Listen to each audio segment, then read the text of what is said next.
Hello all, welcome to our initiative Hindu Through Questions. Check out if you are ready for your prelims by answering our questions daily. Test yourself today. Now let's go into the questions. This question has been asked because of the editorial in today's newspaper that discusses about the possible inclusion of Australia as a part of the Malabar exercise. The editorial discusses about the Quad exercise. It is in this context, it would be better to know the details of the Quadrilateral Security Dialogue. It is popularly referred to as Quad. It is an informal strategic dialogue between four countries, India, US, Japan and Australia. Its objective is to ensure and support a free, open and prosperous Indo-Pacific region. All four nations find a common ground of being democratic nations and common interests of unhindered maritime trade and security. The first statement is right because one of the aims of Quad is to ensure maritime security. The second statement is also right because the objective of the Quad is to ensure freedom of navigation in Indo-Pacific waters. In addition to countering Chinese influence of Indo-Pacific region, it is also a mechanism to ensure freedom of trade and navigation in the open Indo-Pacific region. Hence, statement 2 is right. The answer hence is both 1 and 2, which is option C. Now let's go into the second question. This question had been asked because today's editorial discusses about the need for a strong anti-torture bill in India. India has signed the UN Convention Against Torture. This convention protects an individual from being subjected to torture by the government authorities. Though India is a signatory to UNCAT, it is yet to ratify the convention. This means India is yet to pass a law in the parliament that protects an individual from being tortured. Hence, the statement is wrong. The second statement is correct because preamble ensures liberty to an individual and it is liberty of an individual that protects a person from being subjected to unnecessary harassment and torture by police or other government authorities. The third statement is wrong because in India we have institutions like National Human Rights Commission. It probes into any allegations of torture in custody. Hence, the statement is incorrect. So, the right option is option C. Now, let's go into the third question. This question is asked because of the editorial, A Chance to Restore Rule of Law. A rule of law is a broader philosophy that signifies the importance of certainty and rule-oriented nature of the polity. It can mean two broad aspects of political life.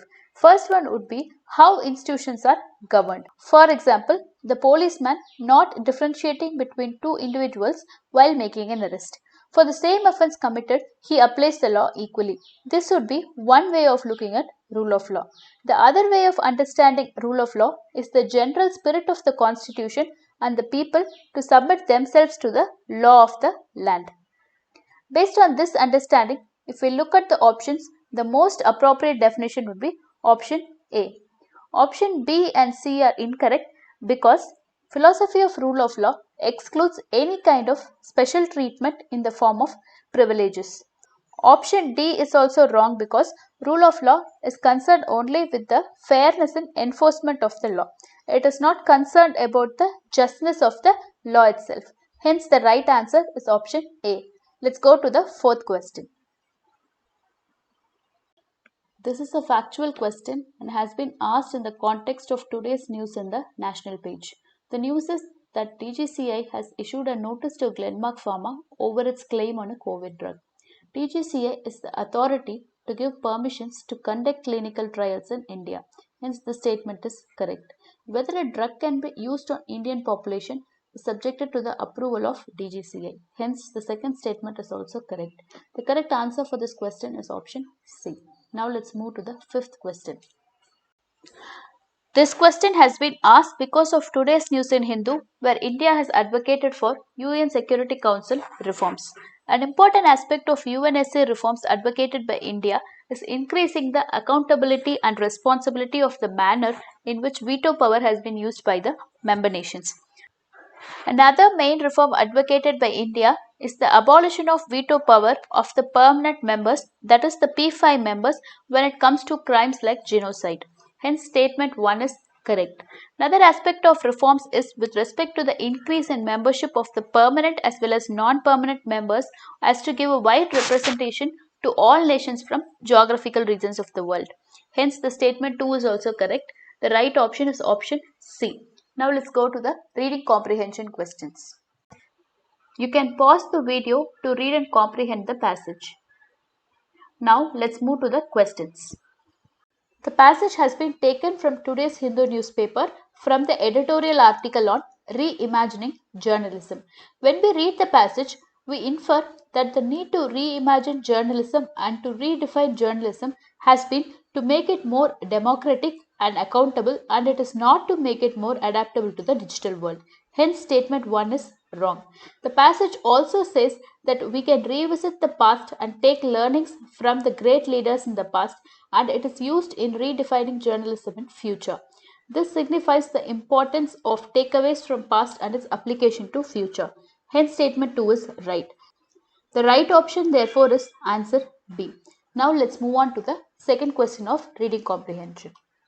In this question, when we see the first statement, it is a direct inference from the passage. The first paragraph points out the importance of news in shaping the public opinion in minds of people. Hence, statement 1 is correct. Statement 2 is also correct because the last paragraph talks about the enormity of data generated in the world on a daily basis.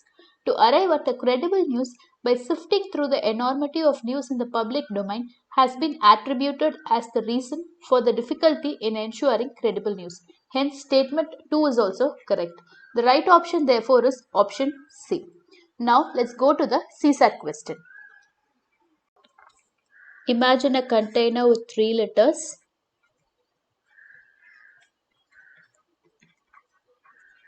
It has 50% of water and 50% of milk in it. If 1/3 of this milk is added, so 1/3 of 3 liters is 1 liter. If that is added to 1 liter of pure milk, so it has 1 liter of pure milk, and this mixture's 1 liter will have 0.5 liters of water plus 0.5 liters of milk. When you add both these mixture together, the resulting mixture will have 1.5 liters of milk and 0.5 liters of water, totally 2 liters. The water in the new mixture will fall down to 1/4 of the total 2 liter mixture, that is 25%. So the right option is answer A. We have given you two mains practice questions today. One is from GS2 under the topic of international relations. The second is also from GS2 under the topic of polity. You can post your answers in our website for free evaluation. Subscribe our channel for more questions and visit our website for more information. Thank you.